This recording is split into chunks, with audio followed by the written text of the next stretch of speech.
બાળમિત્રો, કેમ છો? આજે આપણે પાઠ 6 સુબહ। तो चलो बाળકો આપણે જોઈએ। पोलियो की बीमारी से बच्चे विकलांग हो जाते हैं। बच्चों को इस बीमारी से बचाने के लिए उन्हें पोलियो की दवा पिलाई जाती है।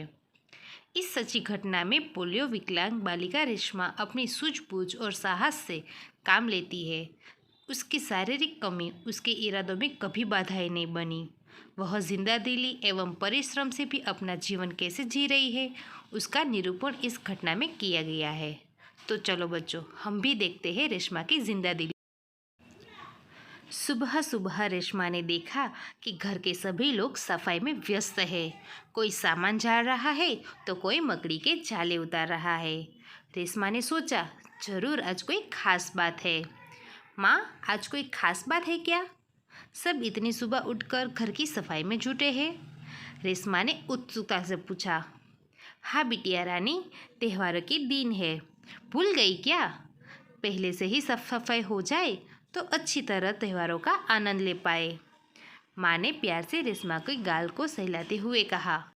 ओह, मैं तो एकदम भुल्लक्कड़ हो गई हूँ। पर माँ, आपने मुझे कोई काम नहीं सौंपा, मैं क्या करूँ? बताओ माँ, बोलो।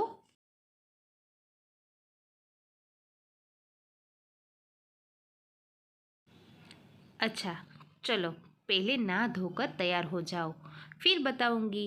बहुत से काम है, मैं भी आपकी मदद करना चाहती हूँ, माँ ने कहा।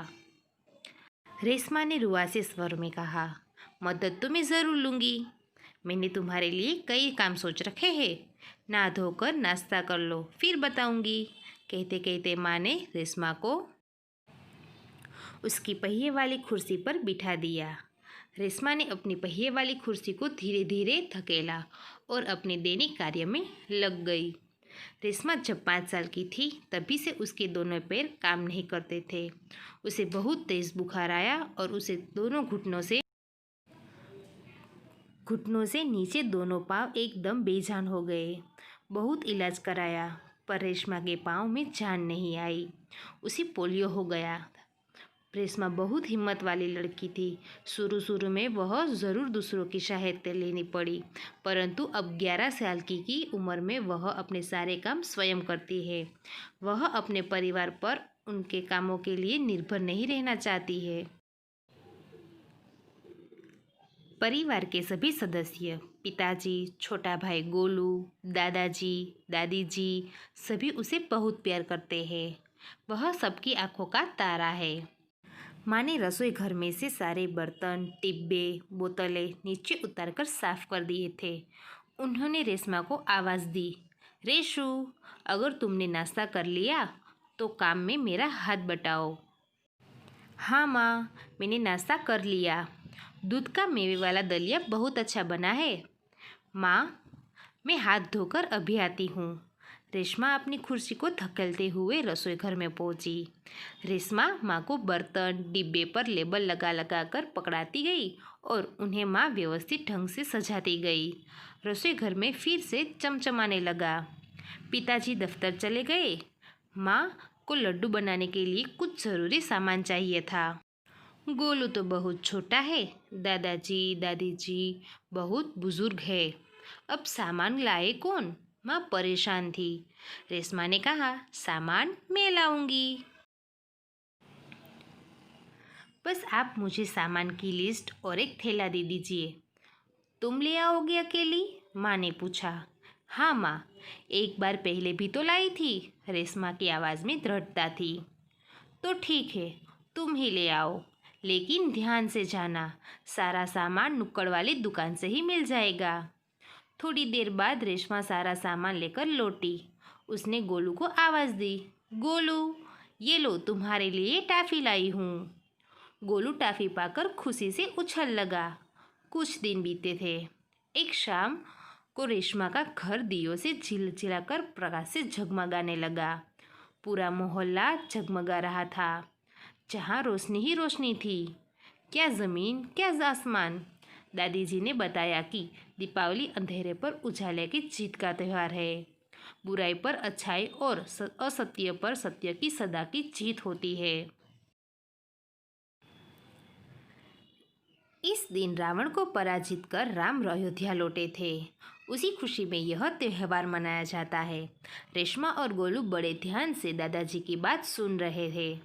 कुछ देर बाद सबने मिलकर पूजा की और प्रसाद खाया। गोलू अपने दोस्तों के साथ पटाखे छूटने में मग्न हो गया। रेशमा अपने दादा दादी के साथ फुलझड़ियाँ जला रही थी।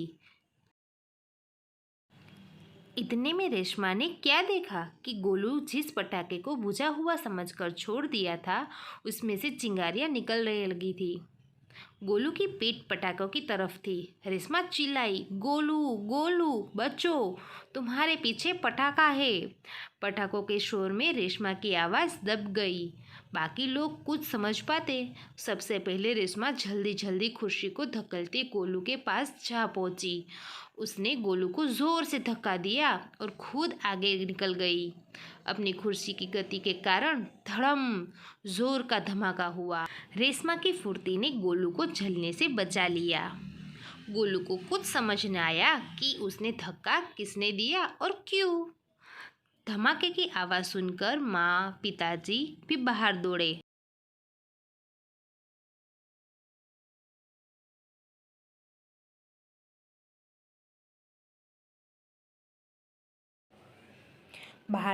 चले आए।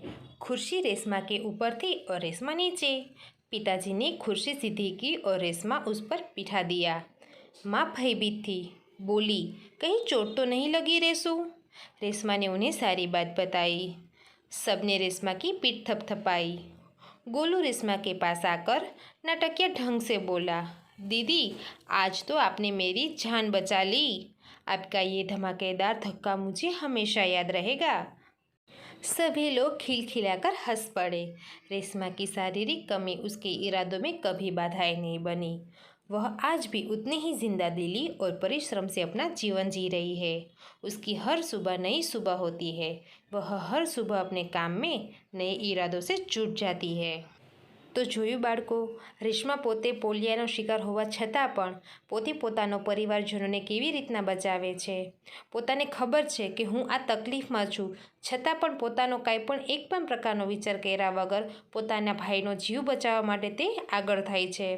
બાળકો, પોલિયો એવી વસ્તુ છે કે જ્યારે નાનપણમાં ખૂબ જ તાવ આવી જવાથી શરીરના કોઈ પણ ભાગને તે અસર કરતો બંધ કરી દે છે, જેના કારણે તેનો એ શરીરનો કોઈ પણ હિસ્સો છે એ હલનચલન કરતો બંધ થઈ જાય છે। તો બાળકો, આપણે પણ રેશમાની જેમ જિંદાદિલી એટલે કે હંમેશા કોઈ પણ કામ માટે તત્પર રહેવું જોઈએ અને હંમેશા આપણે નાના કે મોટા કોઈ પણને કામ કરવામાં મદદરૂપ થવું જોઈએ। બાળકો, રેશમા પોતે અપંગ હોવા છતાં પણ પોલિયાનો શિકાર હોવા છતાં પણ તે બધાને હંમેશા મદદ કરતી રહે છે। તો બાળકો, આપણે તો એનો કોઈ પણ પ્રકારનો શિકાર નથી। આપણે તો આપણા ભગવાનને સરસ મજાના હાથ પગ શરીર આપ્યું છે, તો આપણે પણ હંમેશા બધાની મદદ કરવી જોઈએ, ક્યારે પણ કોઈને નિરાશ ન કરવા જોઈએ।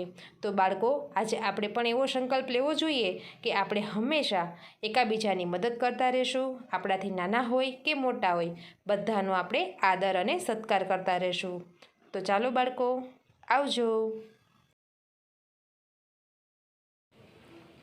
शब्दार्थ: व्यस्त, काम में लगा हुआ, व्यवस्थित, ढंग से, तरीके से, उत्सुकता, तीव्र इच्छा, बुजुर्ग, बूढ़े बड़े, त्यौहार, पर्व, उत्सव, दृढ़ता, मजबूती, दृढ़ होने का भाव, दैनिक, रोजाना, प्रतिदिन, बेजान, बिना जान के, निर्जीव, जिनमें हरकत ना हो, बाधा, रुकावट, जिंदादिली, खुश मिजाजी, विनोदप्रियता। मुहावरे: आँखों का तारा होना, बहुत प्यारा होना, એટલે કે આપણે કેમ આપણા મમ્મીના વહાલા હોય છે તેના જેમ। હાથ બટાના એટલે કે કામ में મદદ કરના। પીઠ થપથપાના, શાબાશી દેના।